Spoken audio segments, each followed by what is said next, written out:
আসসালামু আলাইকুম প্রিয় দর্শক শ্রোতা, আমি নাজমুস সাকিব, সম্পাদক দৈনিক ফুলকি, ইউটিউব চ্যানেল ফুলকি নিউজ এবং ফেসবুক পেজ ডেইলি ফুলকির পক্ষ থেকে আপনাদের শুভেচ্ছা জানাচ্ছি। আজ আমি কথা বলতে চাই সাভারের ফুটপাত, সড়ক, মহাসড়ক এবং ফুটওভার ব্রিজ হকার এবং বিক্ষুব্ধদের দখলে, পথচারীদের ভোগান্তির চরমে, এজন্য দেখার কেউ নেই।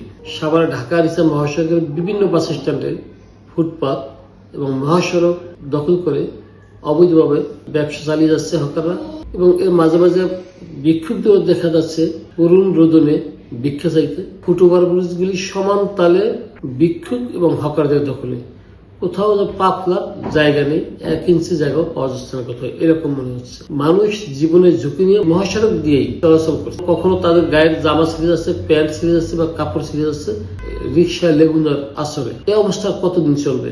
আজ আমাদের প্রধানমন্ত্রী তারেক রহমান সচিবালয় যানজট নিরসনে ট্রাফিক ব্যবস্থা ঢেলে সাজানোর বিশেষজ্ঞদের সঙ্গে কথা বলেছেন। সোমবার সচিবালয় প্রধানমন্ত্রীর দপ্তরে বিশেষজ্ঞদের নিয়ে এই বৈঠক অনুষ্ঠিত করেছেন। আমরা আশা করি শীঘ্রই একটা সুফল শুধু রাজধানীবাসী না, সমগ্র দেশবাসী পাবে। অন্তত ফুটপাত দিয়ে হাঁটার সুযোগটুকু পাবে, মহাসড়ক দিয়ে নিরাপদ চলাচলের সুযোগটুকু পাবে। আমাদের ঢাকা 19 আসনের সংসদ সদস্য ডক্টর দেওয়ান মোহাম্মদ সালাউদ্দিন বাবু গত 27 ফেব্রুয়ারি সাভার পৌর বিএনপির উদ্যোগে সরকারি সাভার কলেজ মাঠে অনুষ্ঠিত ইফতার মাহফিলে তিনি দ্ব্যর্থহীন কণ্ঠে ঘোষণা করেছেন, সাভারে সড়ক মহাসড়ক দখল করে হকারদের ব্যবসা আর চলতে দেওয়া হবে না এবং মাদক ব্যবসা, সন্ত্রাস, চাঁদাবাজদের কঠিন হস্তে দমন করা হবে। আজ সাভার উপজেলা নির্বাহী অফিসার ও নির্বাহী ম্যাজিস্ট্রেট মোহাম্মদ সাইফুল ইসলাম তিনি নবীনগর এবং পল্লীবিদ্যুতে হকার উচ্ছেদ অভিযান চালিয়েছেন, কিন্তু এরপরে আবার এখানে যেখানে যেমন আছে যেমন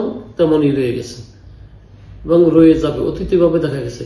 কিন্তু এরা আসলে উচ্ছেদ করলে আর যেন বসার কোনো অবস্থা না থাকে, সেই ব্যবস্থা সেটা দৃষ্টি রাখতে হবে। Aminbazar bus stand, Hemayetpur bus stand, Ganda bus stand, Savar bus stand, radio colony bus stand, Nabinagar জাতীয় স্মৃতির সামনে, Nayahat bus stand, Palli Bidyut bus stand, Baipail bus stand, EPZ এর সামনে, গলিভদ্র বাজার, জিরানি বাজার, জিরাবো বাস স্ট্যান্ড, এসব এলাকায় সব বিভিন্ন বাস স্ট্যান্ডে সড়কের পাশে ফুটপাতে হকাররা অবৈধভাবে ব্যবসা পরিচালনা করছে।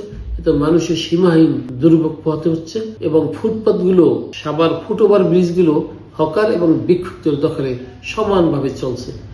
বিক্ষুব্ধদের আহাজারি, করুণ আর্তনাদ এবং আহাজারি, আর হকারদের ডাক চিৎকারে 22,100 টাকা, যেটা 100 টাকা, এইভাবে চলছে। এই ব্যবসাগুলো আসলে কিভাবে চলছে, প্রশাসনও এখানকার আন্তরিকতা দেখা যাচ্ছে, তারাও মাঝে মাঝে উচ্ছেদ অভিযান চালায়, কিন্তু আবার সেই যেখানে সেখানে থেকে যায়। রাজনৈতিক নেতারা, জনপ্রতিনিধিরাও বলছেন, কিন্তু তারপর হকার উচ্ছেদ হচ্ছে না। এটা একটা রহস্যে ঘেরা বিষয় রয়ে গেছে।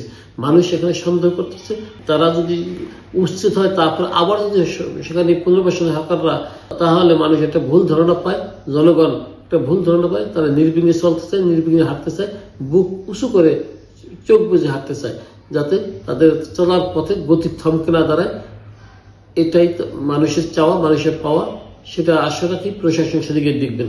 শুধু সড়ক মহাসড়ক নয়, ঢাকা আছে মহাসড়ক এবং নবীনগর চন্দ্রা মহাসড়ক, বাইপেল আব্দুল্লাপুর মহাসড়কই নেই, আপনার Rajashan road, CRP road, Ganda road, radio colony road, বাজার রোড, থানা রোড সহ যত শাখা সড়কগুলো আছে, প্রত্যেক শাখা সড়কে হকাররা দখল করে ব্যবসা করছে। মুরগির ব্যবসা, মাছের ব্যবসা, তরকারি ব্যবসা, কাপড়ের ব্যবসা, কসমেটিক ব্যবসা, এমন কোন ব্যবসা নেই যে হকারদের ফুটপাতে না আসে। এই হকারদের ব্যবসা কারণে দেখা যাচ্ছে যে যারা হাজার হাজার টাকা ভাড়া নিয়ে মার্কেটগুলিতে দোকান খুলে বসছেন, তাদের ব্যবসাও চাঙ্গিয়ে উঠছে। যদি হকারদের ব্যবসা করার সুযোগ দিতেই হয়, সেটা তার একটা নির্দিষ্ট সীমানা থাকা দরকার। এই সীমানা যেন অতিক্রম করে না হয়, কিন্তু তাতে যেন মানুষ হাঁটাচলা করতে পারে সেই ব্যবস্থা যেন রাখা হয়। কিন্তু কোনো মানুষের হাঁটাচলা করার জায়গা থাকবে না, শ্বাস করার জায়গা থাকবে না, এবং সমস্ত জায়গা ফুটপাত, সড়ক, মহাসড়ক দখল করে হকারের ব্যবসা করবে, এইটা তো মানা যায় না, এটা কেউ ভালোভাবে নেয় না। আশা করি প্রশাসন বিষয়টা উপলব্ধি করবেন এবং এই পবিত্র মাহে রমজান উপলক্ষে হকাররা মানে দ্বিগুণ হারে বেরিয়ে গেছে।